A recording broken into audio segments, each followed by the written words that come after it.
Gustavo, Adolfo, Uribe here, and on this video I'm going to show you a step-by-step process of tracking your vocals and some tips. It's kind of hard to see my monitor. I'm not going to do one of those where you actually see my screen. I'm just going to explain it. It's okay, you'll get it. So first things first, I like to use these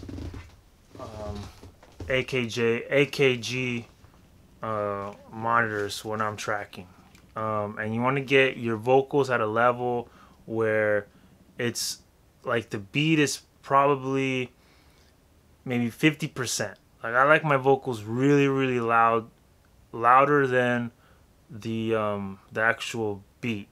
You know what I'm saying? Because that way you could really hear yourself, and you could really hear what you're doing wrong and what you're doing right, and it'll come out better. You'll perform better. That being said, you want to do direct monitoring. If you don't know what direct monitoring is, actually, let me just talk to the camera real quick. Hold on. If you don't know what direct monitoring is, it's basically when you're recording and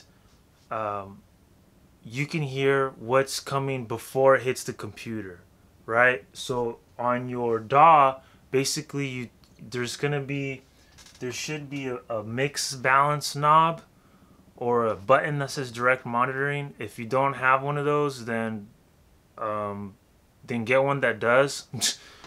Don't track without doing direct monitoring. Trust me, because you're just gonna get a headache. What happens is when you're not direct monitoring is you're gonna track, and then you're gonna get a delay, the latency, and then you go on the YouTube videos or forums and they're just like, oh well, change the buffer size and blah blah blah blah blah. No. All you need to do is direct monitoring.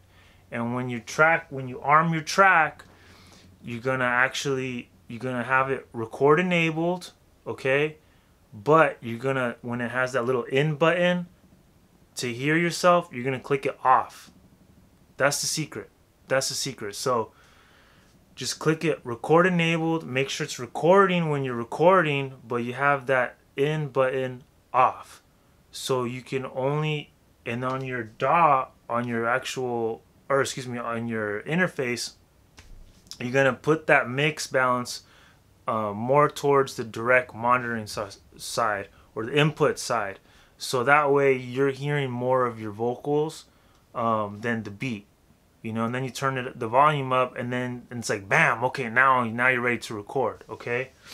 So either use that mix dial in it, or there should be a button or something like that.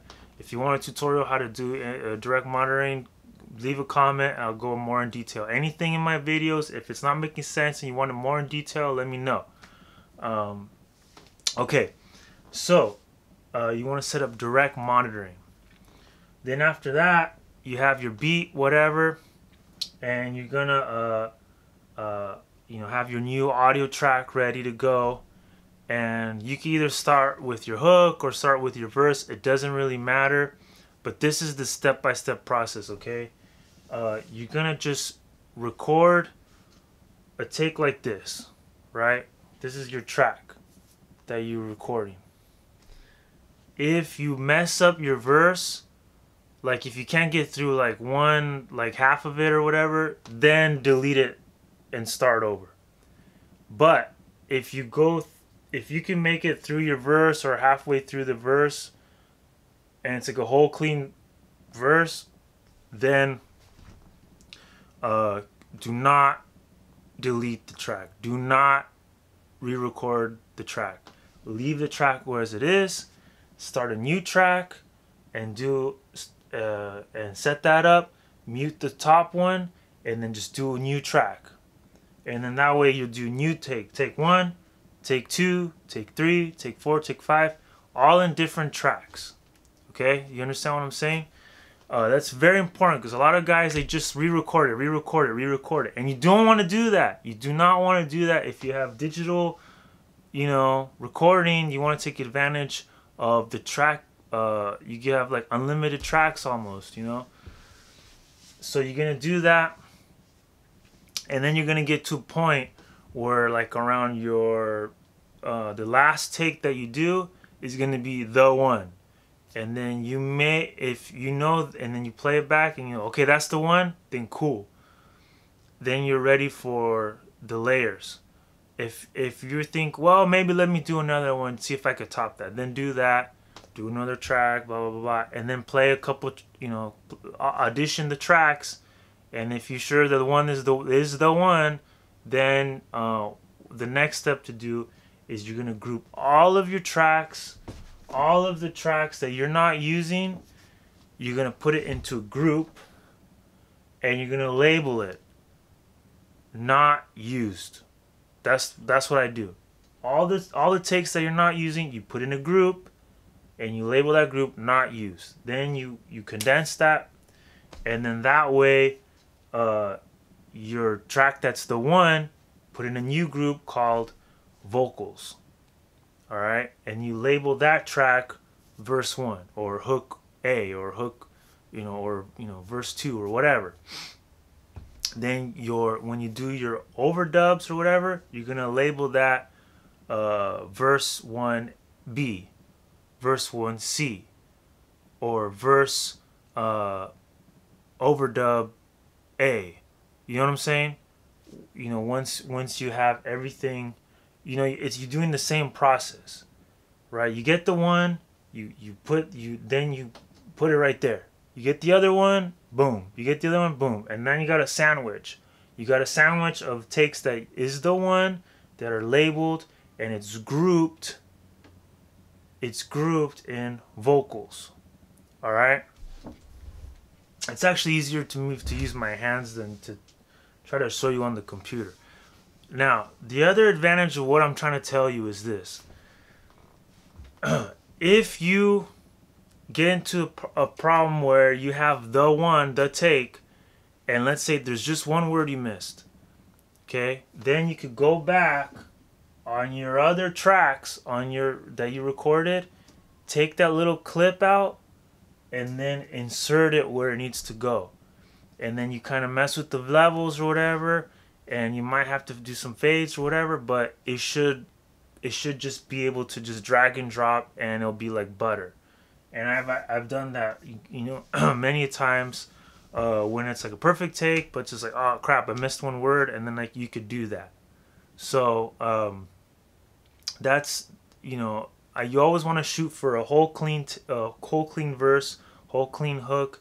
That's the best way to go. But like I said, if you miss a word or whatever, don't worry about it. You don't have to redo the whole thing. Just edit it.